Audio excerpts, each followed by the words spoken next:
Bonjour Webe et merci d'avoir accepté cette entrevue. Alors nous allons d'abord parler de ton parcours. Tu es arrivé au Canada avec ta famille en 2018 en provenance d'Éthiopie. Raconte-nous comment cela s'est passé et quels ont été tes premiers sentiments en posant tes valises. Donc bonjour, merci pour m'avoir ici.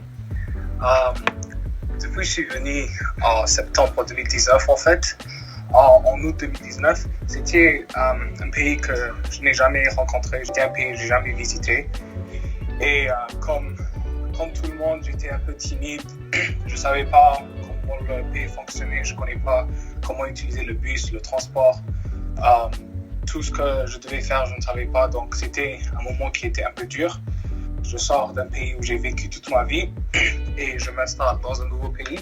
Donc c'était vraiment dur, c'était une période de transition. Mais heureusement, il y avait les familles, j'avais beaucoup de familles ici. Ils me sont fait à l'aise pour être un nouveau arrivant ici. Et je me suis adapté et je crois que toute la vie, c'est une adaptation.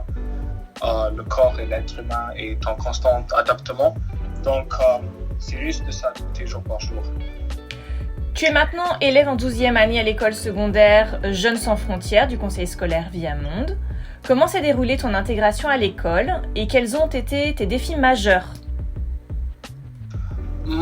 L'école ici, comparé au lycée, c'est vraiment facile. Je crois que j'ai reçu... l'année était vraiment facile. J'ai pas mis beaucoup d'efforts car l'école où j'étais avant était vraiment difficile. Mes défis majeurs encore, c'était juste la partie sociale, comment de rencontrer des nouveaux personnes que j'ai jamais rencontrées, de cultures qui est différente. La culture africaine et la culture occidentale est vraiment différente. Heureusement, je connaissais l'anglais, je connais comment parler en anglais et en français aussi. Donc cela l'a fait un peu plus facile. Mais quand même, la culture, beaucoup de choses que je croyais que c'était absurde dans mon pays est normal ici et vice-versa. Des choses que c'est normal dans mon pays n'est pas normal ici, comme ça. Donc c'était plus la partie sociale qui était un de mes défis, un de mes grands défis. Mais l'école et l'académie, c'était vraiment facile car je prenais le baccalauréat, j'étais en programme baccalauréat, donc cela relativement est vraiment facile. Alors aujourd'hui, que t'apporte la connaissance de ces deux cultures? Quelles sont les valeurs que tu partages dans chacune d'entre elles? Il y a beaucoup d'avantages dans les deux cultures et des avantages aussi. Mais avoir un esprit ouvert, c'est vraiment important. On peut voir comment deux parties du monde différents peuvent vivre par l'adaptation. Donc, ce que je parlais un peu plus avant, c'était juste l'adaptation. La culture sociale et le fonctionnement social en Afrique où j'étais en Éthiopie était vraiment facile à parler à n'importe quelle personne pour n'importe quelle raison. Ici, c'est un peu plus dur. Mais en partie, par exemple, le travail de boulot ici au Canada, au monde occidental, c'est vraiment facile à faire cela. Grâce à la mondialisation et grâce au progrès technologique au monde occidental, c'est vraiment facile à, faire de l'argent, c'est vraiment facile à travailler, à avoir une bonne éducation. Mais la vie nous manque aussi, ma vie nous manque que j'avais celle en Éthiopie. Donc c'est vraiment juste un point de vue. C'est notre point de vue, comment on voit ces situations. Alors Webe, parle-nous maintenant de ton projet d'entrepreneuriat. En quoi consiste-t-il? Comment l'idée t'est-elle venue? Et depuis combien de temps existe ton entreprise? Donc, pour l'entrepreneuriat, depuis que je me rappelle, j'aimais gagner de l'argent depuis que j'étais vraiment jeune. Depuis que j'avais 6 ans, 7 ans, je voulais gagner d'argent, je voulais avoir de l'argent, je voulais avoir de bonnes voitures, de bonnes maisons. Mon ambition était là depuis que j'étais vraiment jeune. Donc, cela est vraiment la question pourquoi j'ai commencé l'entrepreneuriat.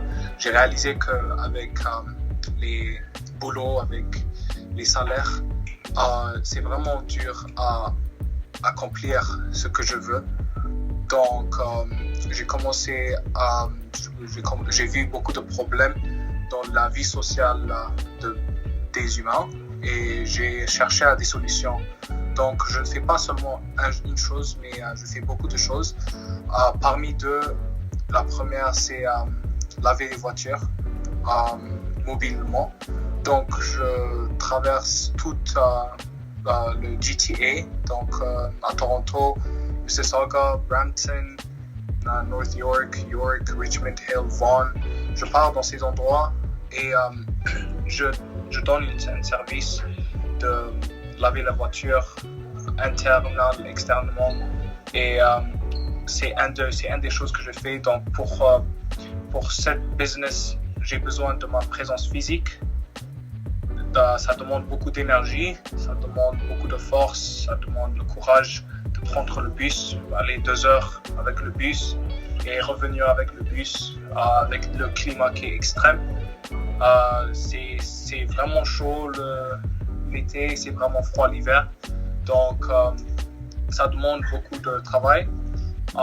L'autre chose que je fais dans le matière entrepreneuriat, c'est le vending machines. Donc, je place des vending machines. Je fais des accords avec... avant ça, j'ai fait des accords avec un hôpital. Malheureusement, avec le Covid, l'hôpital ne voulait pas avoir des vending machines. Mais je vends des boissons et des nourritures dans le vending machines à l'hôpital, car il y a beaucoup de gens qui viennent et qui s'assiedent à l'hôpital pendant longue heure. J'avais même aussi essayé de faire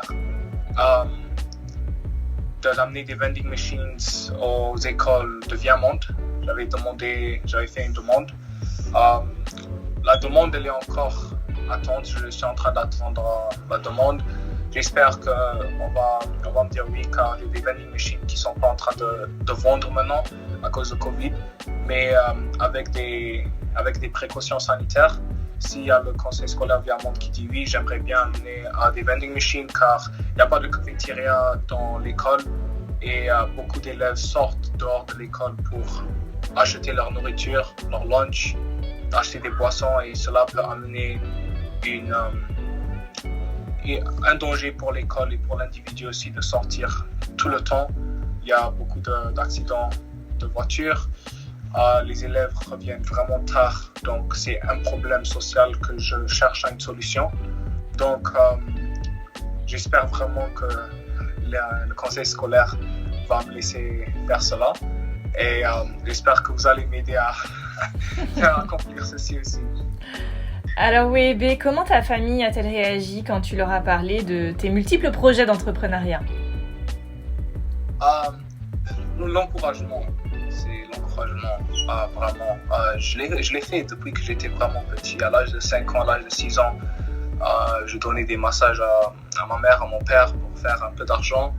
Et puis, quand j'ai un peu d'argent, j'ai commencé à laver les voitures de mes parents, commencé à nettoyer la maison depuis que j'étais petit pour un échange d'argent. Donc, c'était un constant encouragement que j'ai reçu de ma famille.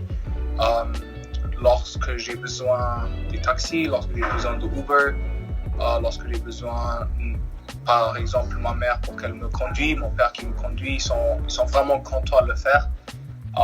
Ils m'encouragent toujours à le faire, à faire des choses encore qui sont plus grandes que cela. Et c'est tout. Ils veulent que je travaille.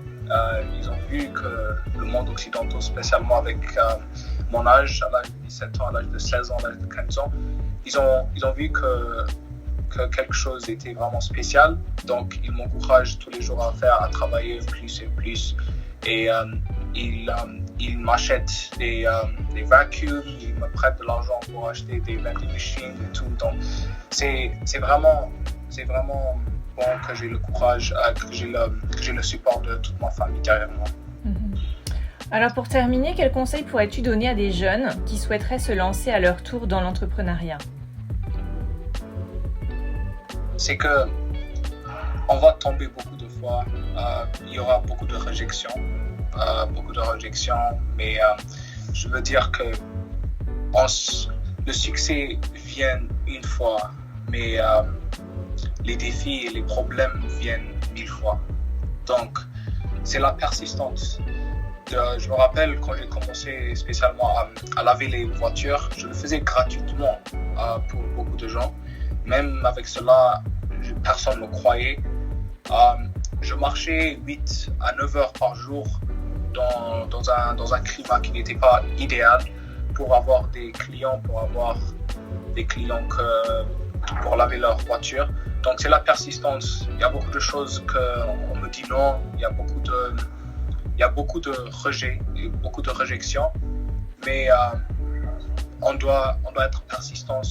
On doit être persistant à tout moment quand on travaille.